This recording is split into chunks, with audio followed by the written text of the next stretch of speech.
Et en compagnie de Pierre Laurin, Béatrice Gibelin et Alain Gérard Slama, on accueille notre chroniqueur Jean-Louis Gombaud. Bonsoir Jean-Louis. Bonsoir à tous. Alors messieurs, madame, c'est en ce moment que se déroulent ces négociations. Pierre Laurin, d'abord, quels sont les enjeux? Il y a beaucoup de dramaturgie, on parle de ce sommet et de cette réunion comme celle de la dernière chance. Est-ce que c'est le cas? Ça peut être le cas tout simplement parce que si on n'aboutit à rien, à quoi bon faire d'autres réunions derrière? C'est-à-dire qu'effectivement, on laisse les canons continuer à faire du bruit et des morts dans le Donbass. Donc effectivement, de ce point de vue-là, c'est la réunion de la dernière chance. Maintenant, est-ce que cela signifie une montée aux extrêmes en Europe? Vraisemblablement non, parce que personne n'a intérêt à cela. Donc effectivement, la guerre... pour le moment encore à peu près larvée, même si elle fait de nombreux morts, persistera en Ukraine et va se transformer vraisemblablement en une guerre civile un peu généralisée. Mais nous n'en sommes pas là parce que la réunion de Minsk étant celle de la dernière chance, c'est celle qui a logiquement le plus de chances de pouvoir aboutir. Il devrait quand même y avoir peut-être une déclaration commune ou un texte commun. Pour le moment, c'est ce qui est prévu. Béatrice Gibelin, je vous ai vu un petit peu réagir quand Pierre Laurin a parlé d'un conflit larvé en Ukraine. Oui, parce qu'on est quand même à plus de 5000 morts, donc, et tous les jours, y compris au-delà de la ligne qui, aux dernières réunions de Minsk, avait été fixée, on a dépassé. Il y a à peu près 500 km² qui ont été grignotés par les séparatistes. Et que c'est une guerre qui est là, sur le territoire où elle se passe, elle n'est pas véritablement larvée. Alors, l'essentiel, heureusement, de l'Ukraine n'est pas effectivement en guerre. Néanmoins, c'est un conflit qui est un conflit ouvert. Et la question qui peut se poser, c'est guerre civile ou pas guerre civile. Et on sait toujours... ce qu'a de dramatique une guerre civile. Il y a rien de pire que cœur de l'Europe, en plus, avec une situation difficile, c'est qu'on a une armée ukrainienne qui visiblement est en situation de très très grande difficulté. Il suffirait d'ailleurs pas forcément lui donner des armes pour que ça aille beaucoup mieux. Sans doute que ça serait mieux pour elle, mais on sait très bien ce qu'on engendrait par ailleurs, donc non. Donc on est dans une situation effectivement qui est dans un rapport de force assez difficile pour le gouvernement ukrainien aujourd'hui. Pierre Laurin, vous voulez réagir? Simplement, ce qui allait de soi dans ce que je disais, c'est que c'est une guerre civile larvée pour le moment, ce que vous avez confirmé. Par ailleurs, je vous rejoins tout à fait sur l'état de l'armée ukrainienne. Ce n'est pas en lui livrant des armes qu'on va améliorer sa combativité, et pour une raison toute simple, c'est que de même que l'Ukraine est divisée, l'armée est divisée, et que beaucoup de conscrits, beaucoup de soldats rechignent à aller se battre contre des gens qui pensent exactement la même chose qu'eux. Alors ça, c'est une réalité dont on parle moins. C'est-à-dire, vous parlez donc de... Il n'y a pas, j'allais dire, une cohérence dans l'armée ukrainienne aujourd'hui. Non, il ne peut pas y avoir de cohérence. C'est une armée qui est composée de soldats qui viennent de l'ensemble de l'Ukraine, qui ont voté en 2010 dans des élections qui étaient honnêtes, parce qu'elles étaient organisées par l'ancien président pro-européen, etc., par l'ancienne Premier ministre Tymoshenko, qui était également présentée comme pro-européenne, etc., et c'est l'opposant qui a gagné. Donc si elles avaient été truquées, ce serait plutôt ceux qui l'ont organisé qui auraient gagné. Tout à fait, oui. Donc elles sont honnêtes. 52% des Ukrainiens ont voté pour Yanukovych. Ça signifie que 3 ans plus tard, on les prive de leur président, même si tout le monde était conscient et d'accord pour dire que c'était un corrompu infréquentable. Mais vous nous présentez un paysage plus nuancé quand même. Bon. Donc, il y a un partage de la société ukrainienne et l'armée est aussi divisée que la société D'ailleurs, ukrainienne. on parlera tout à l'heure de l'identité ukrainienne. Est-ce qu'il y a une identité ukrainienne? Mais d'abord, Alain Gérard Slama, depuis le début de ce conflit, à peu près tout et son contraire a été dit sur Vladimir Poutine. Il y a eu les pro-Poutine qui affirment qu'il ne faut pas ostraciser le tsar russe. Et puis, il y a eu les partisans des pressions et des menaces et des sanctions pour tenter de le faire plier. Quelle est la réalité aujourd'hui? Quel est son rôle et sa stratégie alors que le pays, on l'a dit, en tous les cas l'économie est affaiblie? On a assisté à une escalade franchement, personne n'avait prévu qu'elle se passerait de la sorte. Et il y a eu des responsabilités à une certaine époque qu'on a invoquées, effectivement, de l'Europe, de l'OTAN, qui évidemment fournissaient à Poutine des raisons de monter une marche à chaque fois supplémentaire. Mais j'avoue que la surprise est venue de ce que maintenant l'escalade atteint un degré extrêmement élevé. Et tout se passe dans la tête de Poutine maintenant. Je choisis cette expression parce que c'est le titre d'un livre qui vient d'être publié, de Michel Elchadinov, et qui montre une chose. On n'a pas été tous si nuls quand nous n'imaginions pas le pire. C'est que Poutine a vraisemblablement en effet évolué. Et qu'il a eu plusieurs périodes. Une période, en effet, dans laquelle il était plutôt libéral au sens de Pierre le Grand, n'exagérons rien. Une période ensuite, durant laquelle il commençait à être gagné par la slavophilie, par les idées classiques du 19e siècle, c'est-à-dire la culture russe, vers laquelle il fallait se ressourcer, l'orthodoxie en particulier. Et puis là, on s'aperçoit maintenant, depuis 2012, qu'il tient des discours qui sont carrément impérialistes. Il renoue avec la tradition impérialiste de la Russie. Pardon d'avoir répondu longuement, mais là, actuellement, je serai à la place de Hollande ou de Madame Merkel, et j'essaierai de savoir exactement ce qui se passe dans la tête de Poutine. Mais c'est toute la question. Mais oui, également se poser. Parce que vraiment, ce durcissement est extrêmement dangereux. J'ajoute un dernier mot très très vite, c'est que évidemment, Poroshenko, l'actuel président, a dit que si on ne débouchait pas, il décrétait la loi martiale. Et c'est là qu'on peut parler peut-être en effet d'un risque de guerre. Alors, Jean-Luc Gombault, je vais d'abord vous faire réagir à la caricature d'Hervé Baudry sur ce sujet. Un peu de légèreté, ça fait du bien également. On va la voir tout de suite à l'écran. Avec une petite mise en relief sur 50 les 50 nuances d'Ukraine, bien sûr. Et là, c'est les 50 nuances d'Ukraine, bien sûr. Oui, ce que nous disait Pierre-Laurent, on va en parler. Et Jean-Luc Gombault, je vous fais réagir à l'instant à la réaction d'un internaute sur Twitter qui nous dit « Cela paraît toujours inouï qu'on soit encore en guerre en Europe, au cœur de l'Europe ». Bien, parce que tout a changé en Europe, je crois, ces dernières années, et le conflit auquel nous assistons a, à mon avis, une importance beaucoup plus large. Parce que tout notre système refonde sur deux principes, c'est l'inviolabilité des frontières, et deuxièmement, la liberté des populations à disposer d'elles-mêmes. Et il se trouve qu'aujourd'hui, ces deux principes sont apparemment en contradiction. C'est-à-dire comment on respecte les frontières, et deuxième, comment on respecte ce que veulent les gens. Il y a deux questions qui justement nous manquent, à mon avis, des réponses à deux questions qui nous manquent.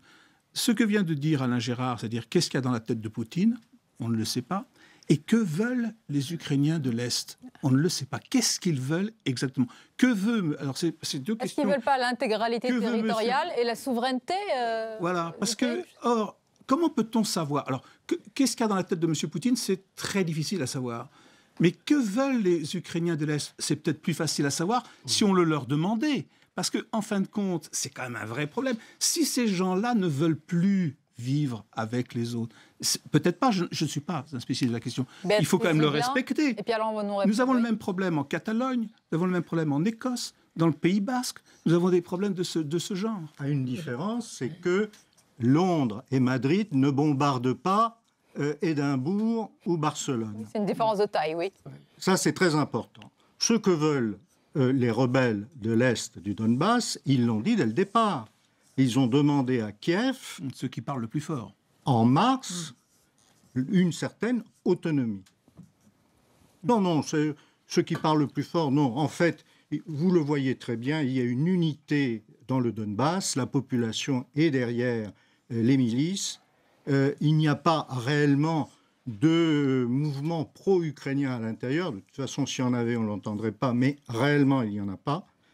Mais surtout, ce qui est très important, c'est que lorsque l'on parle de 5300 morts civiles, eh bien, la grande majorité, ce sont des habitants du Donbass. Et ils ont été bombardés par l'armée ukrainienne.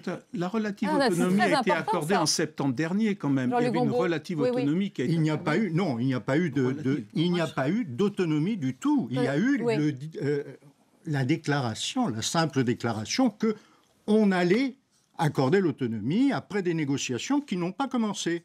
On attend les négociations. La pierre d'achoppement des accords de Minsk de septembre, c'est ça, c'est le dialogue. Il n'y a pas eu de dialogue.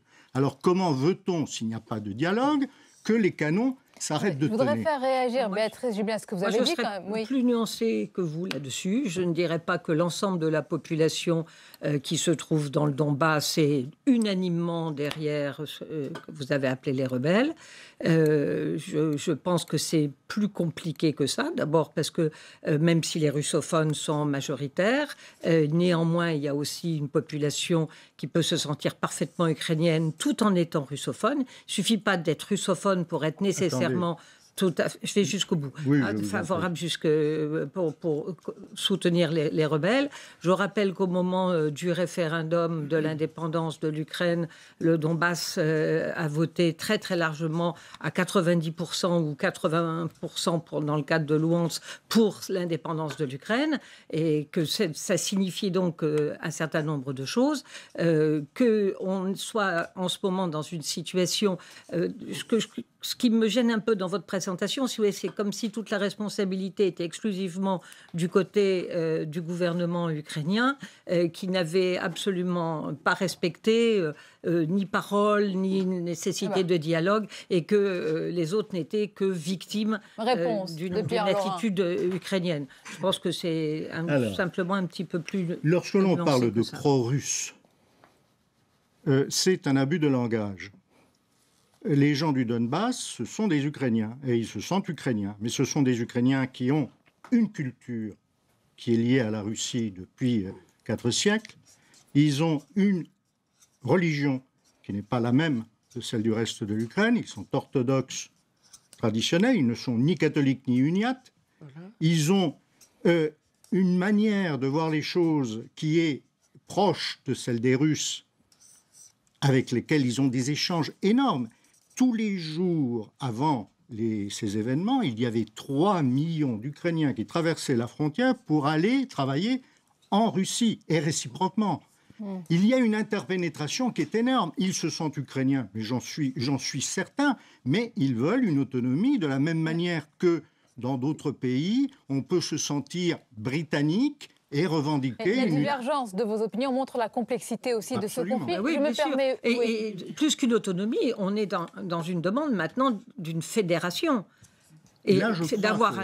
C'est ce que, enfin, si j'ai bien lu, c'est un peu ce que disait Poutine. Moi, l'autonomie, dès le début, moi, l'autonomie, ça me va pas. Hein, ce que je veux, c'est un État fédéral et qu'on ait des États fédérés. Alors, si vous permettez, je vais revenir un petit peu à la France également. Et on a beaucoup de réactions. Donc, Alain Gérard Slama, je vous fais réagir en direct. Un internaute, Aurélien, qui nous dit: Poutine ne profite-t-il pas de la division de l'Europe? Pourquoi seule la France et l'Allemagne négocient, par exemple, ce soir? Puisqu'on parle de l'Europe, mais là, on voit que pas que, mais on voit le couple franco-allemand. Le calcul de Poutine, l'Europe est une faiblesse insigne. Il n'y a que la France et l'Allemagne qui négocient. Exactement. Et voilà, et qui n'ont plus les moyens d'intervenir sur tous les fronts. Pas de politique. Et d'autre part, et c'est là que ce livre-là dans la tête de Poutine m'a beaucoup éclairé dans ma propre tête par rapport à ce qu'il veut. Et il ne serait pas d'accord avec vous, Michel Elchadinov. Il a lu tout ce qu'a écrit Poutine, tout ce que Poutine a lu également. C'est bien parfois d'entrer dans la tête des dirigeants qui ont des ambitions. J'ai écrit la première biographie en français de Vladimir Poutine. Je sais. J'ai lu également. Vous savez aussi un peu ce qui se passe dans sa tête. Il prolonge justement depuis 2012. Et c'est ça qui est intéressant, c'est que Poutine a changé et qu'il est en train de tester visiblement une démarche qui consiste à utiliser localement, partout où il y a des populations russes orthodoxes et russophones, d'utiliser ces populations pour créer des foyers, en quelque sorte, de revendications locales, et il regarde jusqu'où ça peut mener. Et il ne craint pas. Jadis, on se disait, mais s'il fait ça en Ukraine, il va y avoir partout, dans les pays baltes, dans les autres pays de la mouvance, autour de la Russie, les anciens pays du bloc soviétique, qui vont s'inquiéter. Eh bien oui, ils s'inquiètent, mais avec raison. C'est-à-dire qu'il a l'intention, si on ne l'arrête pas maintenant, et là, justement, il faut être ferme après avoir été compréhensif, il faut être ferme. Si on ne l'arrête pas maintenant, je crois qu'il continuera ce jeu, qui est quand même un sale jeu, très dangereux, et qui ne le rend pas très sympathique. Jean-Luc Goubeau, je vous laisse réagir. Regardez juste cette caricature d'Hervé Baudry, une parenthèse dans ce conflit. Sarkozy était intervenu en Géorgie il y a quelques temps. Là, on ne l'entend pas forcément, il n'est plus président de la République. Mais il est aussi encore président de l'UMP. Donc la carte de l'Ukraine est menacée, mais lui, il a des problèmes de carte. Un autre problème de carte. Chaque problème, voilà. Chaque jour son problème. Jean-Luc Goubeau, revenons à nos moutons, si je puis dire. Sur l'Europe, d'abord, l'Europe est faible sur tous les terrains. On a le problème grec là-dessus, qu'on a un mal fou à résoudre. Autre. Là, voilà la question ukrainienne. Deuxièmement, Poutine a changé depuis 2012. Qu'est-ce qui a changé depuis 2012 en Russie même ? Sur le plan strictement économique. Ce n'est plus du tout la même situation. Et là, la question qu'on se pose, qu'est-ce qu'il y a dans la tête de Poutine ? C'est comment rester dans ma popularité alors que j'ai une situation qui se retourne à cause du fait qu'il n'a pas su ou pas pu, peu importe, prendre un virage qui le sortirait de la rente purement gazière et pétrolière. Il n'a pas su faire ça, alors que les Chinois l'ont fait, ils sortaient aussi du communisme. Donc il n'a pas su prendre ce virage. Aujourd'hui, avec un pétrole à $50, ça ne paye même plus pour la Russie l'extraction du gaz. Donc c'est pour lui quelque chose... Il est perdant sur les ventes de gaz.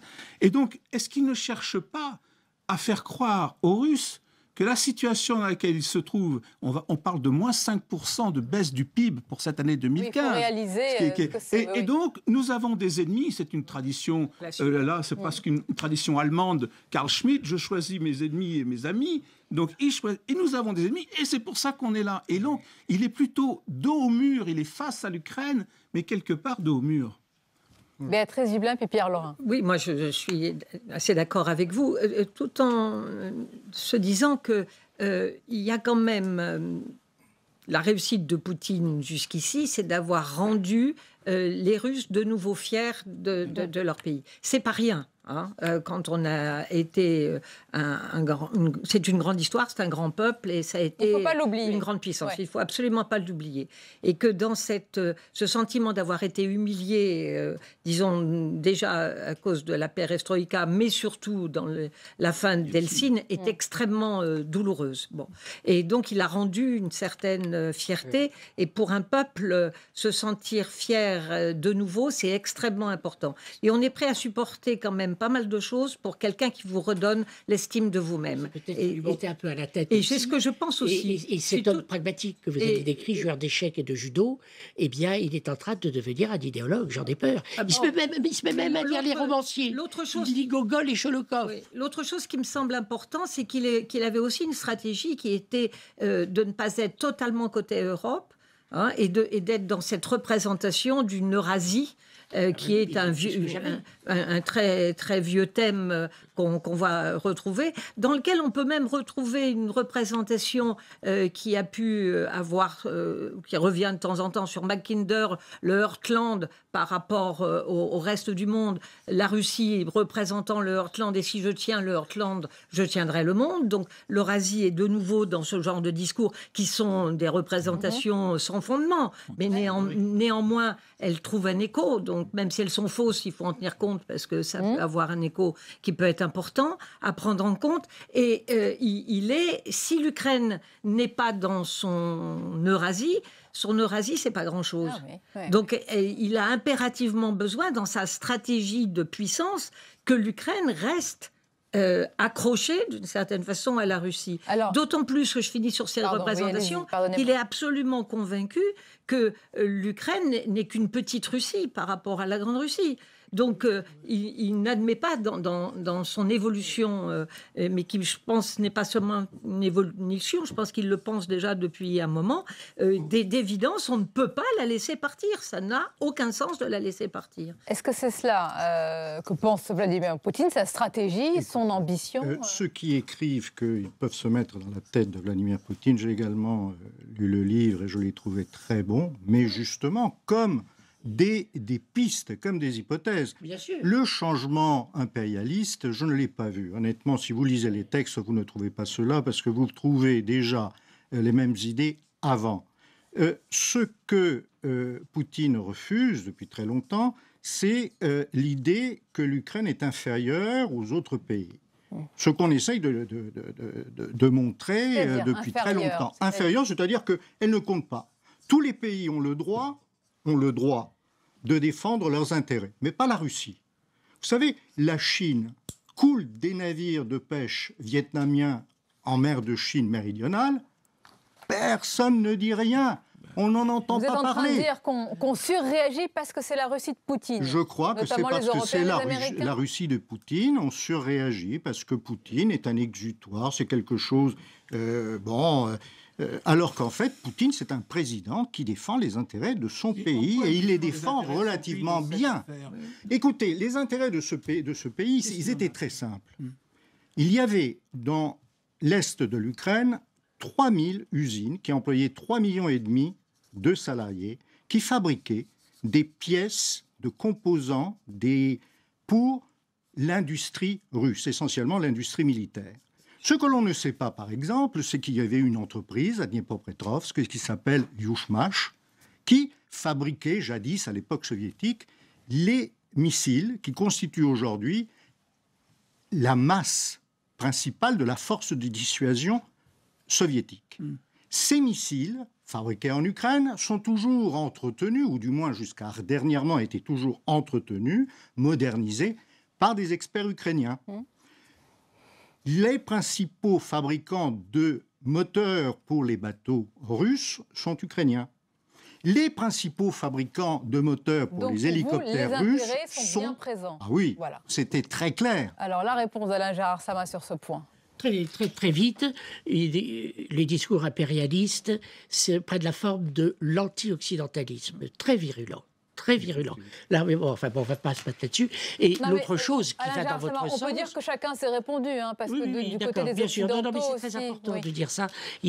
C'est quelque chose de nouveau dans notre paysage politique d'avoir aujourd'hui un chef d'État qui a des visées impérialistes. Il faut faire attention à ça.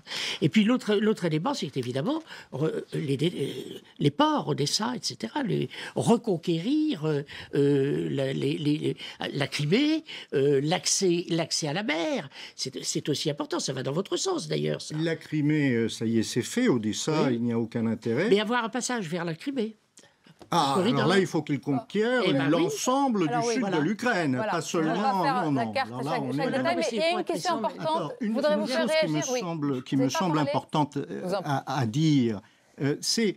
vous savez, lorsque Poutine regarde l'Ukraine, il voit un pays avec lequel la Russie est liée depuis 1654. Mais ça veut dire qu'il a tous les droits, Pierre-Laurent. Non, mais il n'a pas tous les droits. De toute façon, il ne conteste pas l'intégrité territoriale ukrainienne. Regardez, je vais vous faire réagir à la caricature d'Hervé Baudry. J'ai l'avis d'un expert là sur mon oreillette. Ah bon, qui est-il ? Donc sur l'Ukraine qui est prise à la hussarde. Par Dominique Strauss-Kahn, bien sûr. Donc lui dit que ce n'est pas correct, en fait. Voilà, c'est pour reprendre un petit peu les propos. Non, je voulais vous faire réagir aussi sur le rôle, l'influence des États-Unis, Jean-Louis Gombault, qui ont exprimé leur souhait d'armer les Ukrainiens. Est-ce que ça n'a pas été un déclic, justement, pour les Européens, et surtout, disons-le, pour la France et l'Allemagne, qui veulent régler ce problème, j'allais dire, en famille, entre Européens ? La différence entre les États-Unis et nous, c'est qu'eux, ils sont quand même loin. Mine de rien. Et donc, ça les autorise à avoir des opinions parfois un peu jusqu'au-boutistes vis-à-vis d'un peuple américain qui, lui, est relativement remonté sur ces choses-là. Et je pense que peut-être que lui non plus ne connaît peut-être pas très bien la question vue sur le terrain. Parce que tout le monde ici, je crois, même vous, madame, qui n'est pas tellement pro-russe dans cette histoire, reconnaissez que armer les Ukrainiens, ce serait quand même... Mais surtout de la part des États-Unis face à la Russie. Voilà, ça servirait ça serait une bêtise. Une relative sottise. Non, je pense simplement que M. Obama aime bien, d'ailleurs, sur la question grecque, il a une opinion. Sur cette question ukrainienne, il a également eu une opinion. Sur la question grecque, il dit qu'il faut arrêter l'austérité, etc., etc. Là aussi, il a une opinion. Et il y a une tradition, vous parlez d'impérialisme, il y a une tradition quand même américaine de donner la leçon à tout le monde, quand même. Là-dessus, pour moi, quand je suis réintervenu sur les représentations pour une grande partie des Russes et pour Poutine compris du rapport à l'Ukraine, je pense que je n'étais pas du tout dans une position pour le critiquer. L'histoire est comme ça, les relations sont comme ça, la représentation qu'ils se font de ce qu'est l'Ukraine, elle repose là-dessus. Il faut bien reconnaître que la Russie a toujours nié qu'il puisse y exister un sentiment national ukrainien depuis très longtemps et que c'est un peu contraint et forcé qu'il a fallu le l'admettre. Et si Helsinki n'avait pas dit voilà, je déclare l'indépendance de la Russie, ça n'aurait jamais été envisageable de séparer l'Ukraine de la Russie. De Catherine II, je ne sais pas si vous la confirmerez, si elle est vraie, c'est quand elle dit « Je défends ma frontière en la repoussant plus avant ».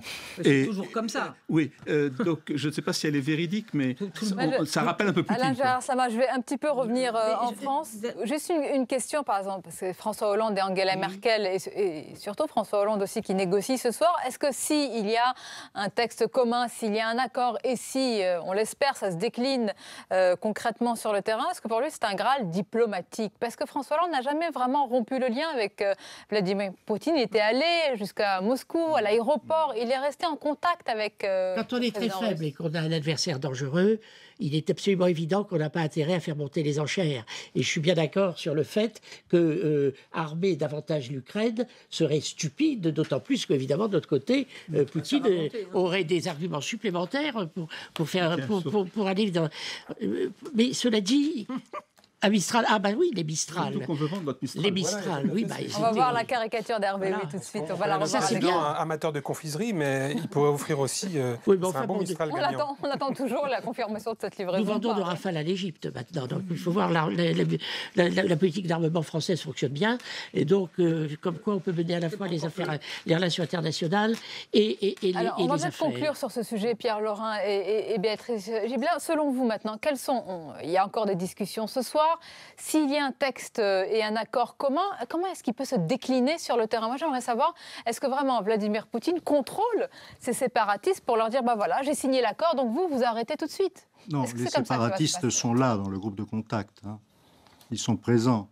Ils n'ont pas de chef d'État, évidemment, mais ils sont présents dans le groupe de contact. Il y a un représentant de Donetsk, un autre de Lugansk. De ce point de vue-là, s'il y a un accord, ils seront intégrés. Autre part, simplement une petite parenthèse pour éclairer un tout petit peu ce qu'il y a dans la tête de Vladimir Poutine. Lorsque les Occidentaux ont pris des sanctions contre la Russie, Poutine a attendu très longtemps avant de réagir. Et il a envoyé un signal que très peu de gens ont perçu. Il a conclu un accord gazier avec la Chine. La Chine demandait 72 milliards de mètres cubes de gaz par an, et Poutine a accepté 36 milliards. Pourquoi? Parce que les 36 autres milliards étaient destinés à l'Europe. Parce qu'il les vendait plus cher à l'Europe qu'il ne les aurait vendus à la Chine. Non, au même prix. Là, il y avait une différence. Les Chinois l'avaient négocié et ils les vendaient moins cher. Les Chinois ont accepté le prix européen. Bon, vous n'êtes pas d'accord et je le redis, ça montre la complexité de ce conflit qui n'est pas terminé. En tout cas, merci beaucoup d'en avoir parlé ce soir. Merci Pierre Laurin, Béatrice Gibelin, merci Alain Gérard Slama, Jean-Luc Gombault et merci à mon complice Hervé Baudry. On se retrouve la semaine prochaine avec grand plaisir. On arrive à la fin de ce journal. Merci de votre fidélité. On se retrouve bien sûr dès demain à 22h avec grand plaisir. Belle et douce nuit à vous.